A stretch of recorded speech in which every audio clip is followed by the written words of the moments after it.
you? Yes, not at all. Yes. Sunshine Yeah, on your face. Yeah, I know, it's nice, isn't it?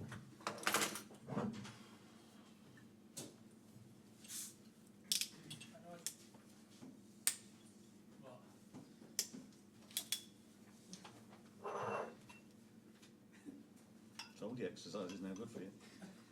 No, I should have listened. During Saturday the exchange. Eh? That's a bit I know, I questionable. should have listened, but I thought I'd crack on with it. Quite literally. Yeah. What we doing it again? So what did you do? Oh my God.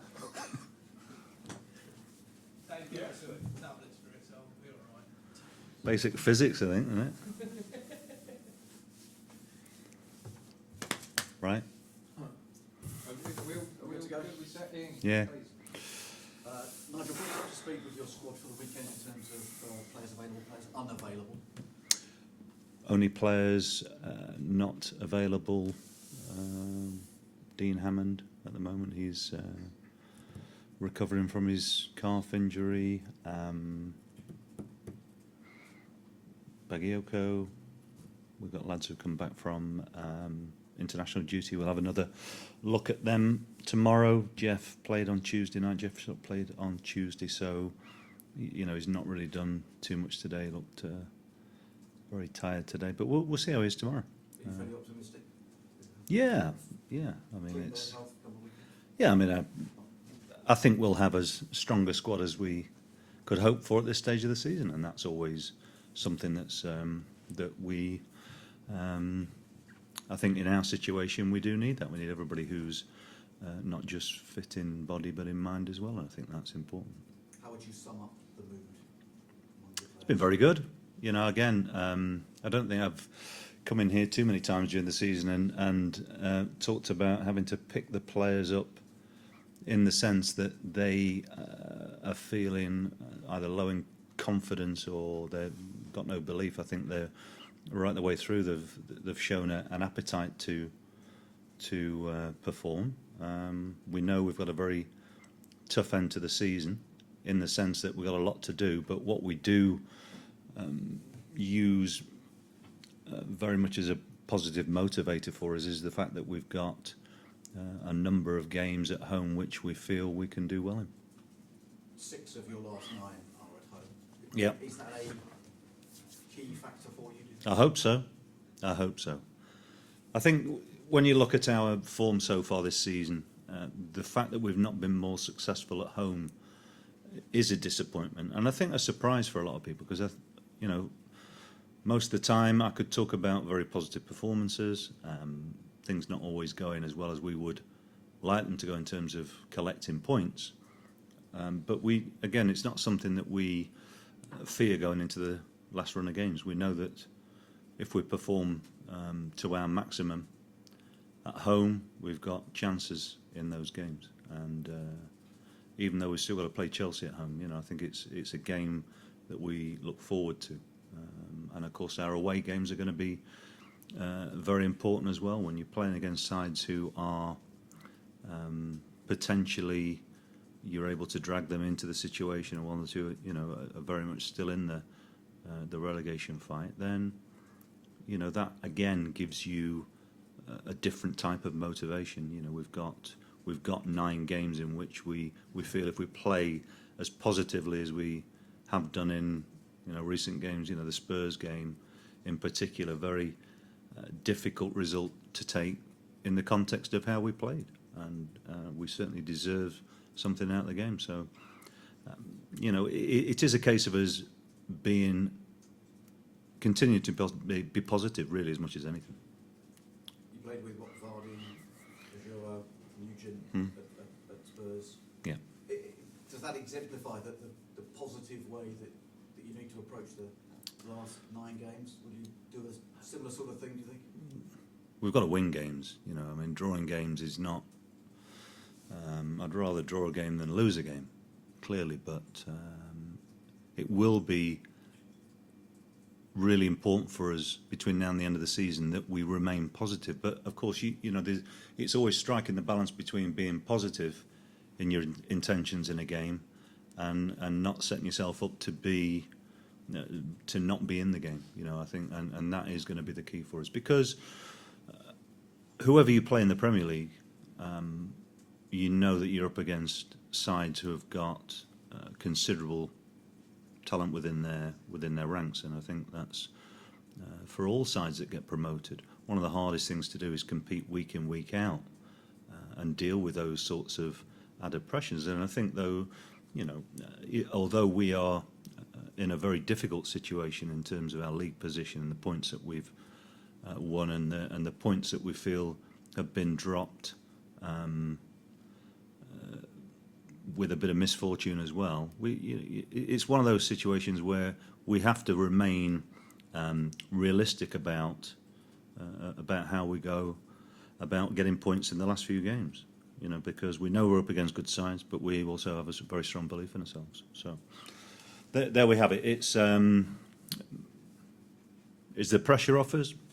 Maybe a little bit, and if we can help that to help, if that's a help rather than a hindrance to us, then we'll certainly lose it. But I think the teams that we play against have a healthy respect for us. I don't think there's ever a case of when sides play against us, they expect an easy game just because of the situation that we are in, and the number of points that we have or don't have. And we're coming up against a side who I think pretty much underrated, and I think going into the Christmas period they were fourth. Sam's done a very good job there. I know Sam well. I've worked with him, and so we expect it to be a tough game. In what way do you think the pressure might be slightly off you then? Well, maybe people have written us off, and if they have, fine. If they haven't, fine as well. Quite honestly. Do you have an idea as to how many points will keep you up? It's very difficult, I think, to... Let's hope it's a low total. I don't know. It's very difficult to predict, because looking at the table at the moment, what we've got to firstly do is make sure that we... I can talk about staying in touch. We've got to make a move, and we've got to start... we've got to try and keep our focus very much on the fact that we can't affect other results, but of the games that we have remaining, we've got 6 of them at home, and there may be a point. Well, I suppose there's been a point all season where you've got to hold your nerve, but how it pans out between now and the end of the season, we've got to make sure that we maximise our home opportunities, and that really is going to be pivotal as to whether we can make a move or not. I've heard a lot of people talk about different clubs' run-ins and how they can predict each side going, but ultimately for us, we know that we've got to perform ourselves. So whatever happens elsewhere, our own results need to fundamentally improve, and we know that, and we know that we're capable of it. So regardless of how other people want to talk about our prospects of being able to achieve that, we still believe that we can achieve it. Have you almost forgotten what winning feels like? There is an element of that, of course. I'd be lying if I just gave you a one-word answer and said, that's not the case. It is very much. It's been a difficult adjustment, because from last season to this season, it's been a real turn on its head in terms of how we've been able to achieve wins and the number of wins. It's been very difficult for us, but I still believe that for the most part the performances have remained very positive, and we do see opportunities, and that's really what we've got to focus on. Ultimately, we've got to do it. We've got to start winning games, and I appreciate how difficult the majority of fixtures that you have at this level are. It remains a huge challenge for us, but it's one that I know that the players are looking forward to, and there's plenty of fight left in us. Winning could see you off the bottom of the table. What would that mean, just in terms of moving forwards and going into the last 8 if you weren't bottom? I'll tell you when we're there. I think that is. I think it would be a big lift, but as I've already just said to you, what we have to do is keep a focus.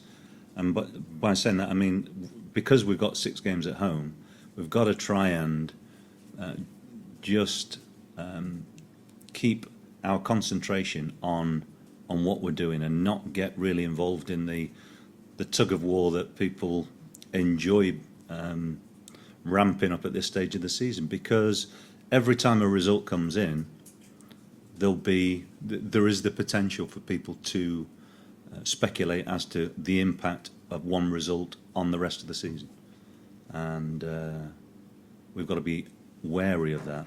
And we've had plenty of setbacks this season so far, and I think dealt with them from the psychological angle pretty well. We have to continue to do that because this is the stage of the season where the pressure potentially can start to show itself in different ways. Whether that be with players or whether it be fans getting anxious, whether it be managers and coaches making stranger decisions. I've already been told I made a few strange decisions already, so I don't think I'll surprise too many people there. Listen, on another issue, perhaps a wider issue, what did you make of Greg Dyke's proposals on trying to get more English players into the game? And I think for anybody who, anybody's got the if you like, the goodwill and the intention of improving our chances at national level, we've got to be careful that we don't make this into a federation versus league sort of a issue. What's right for the good of the game is right for the good of the game, and I think it's never helpful when it becomes a political battle. So I think there is always a danger of that, and the leagues, whether it be the Premier League, the Football League, need the support of the federation. Likewise, the federation need the support of the football clubs, and so I'm not totally au fait with the subtle details of this argument, but clearly we have to make sure that the long-term future of the English game is something that we all take seriously, and I suppose managers and people who run football clubs are never going to be there. They're not going to be there indefinitely. So, but what we do need to have is a national side which can compete at the top level. To do that, of course, we need our best players who are homegrown to come through. But it's not just as easy as legislation which gets talked about needs to be discussed at depth. And in my opinion, the political side of these arguments need to be put to one side, shelved, and talk about the actual football issues. would increasing the number of homegrown players from 8 to 12, would that make your life? Well, I mean, I don't think really the interim period is. Would it make my job easier, more difficult? Very difficult to know, in all honesty. But this is precisely the problem. You've got difficult decisions that need to be made in the interest of the game are going to have potentially short-term knock-on effects for individuals, and it may affect some clubs more than others. You've got to remember that there's a lot of overseas managers here as well. So there could be a slightly different feel to how much support this sort of a notion has. I think it's very difficult for anybody to give you a definitive answer as to what the knock-on effects are. But for the good of the long-term game, yes, we need to produce, continue to produce players who are capable of performing at the top level. I do think, though, for our national side in the short term, that it probably would be beneficial for more of our top players to be playing abroad. We have plenty of our leagues full of players from overseas, so it's not a straightforward debate. But is that something that you would encourage some of the youngsters here at Leicester to do? To what, play abroad? Yeah, yeah. I want our best players to come through for us, if I'm honest.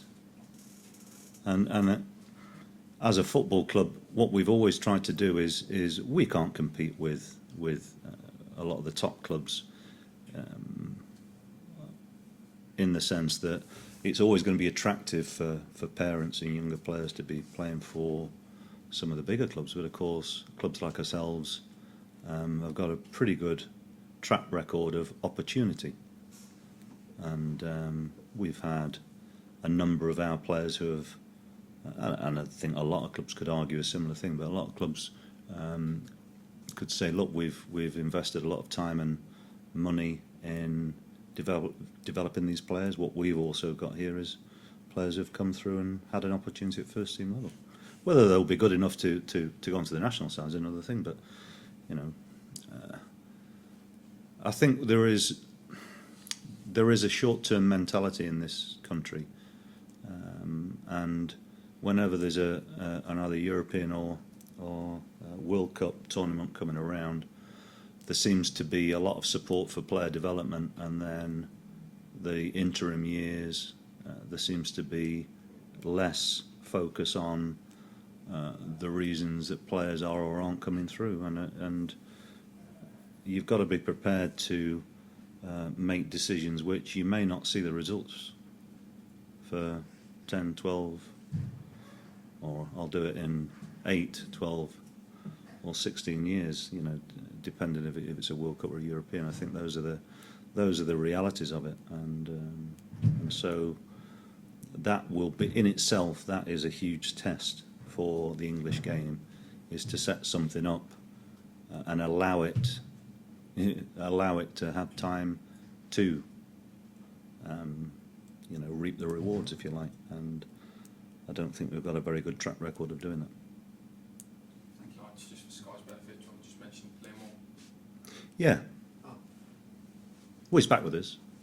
Liam's back with us, and I'm pleased he's sorry, I should have said that you asked about injuries though, didn't you? So yeah, Liam's back with us. Pleased to have him back. I mean, the intention was always for him to go out and get a bit of pitch time, so that he's back for us for the running. So very pleased he's back.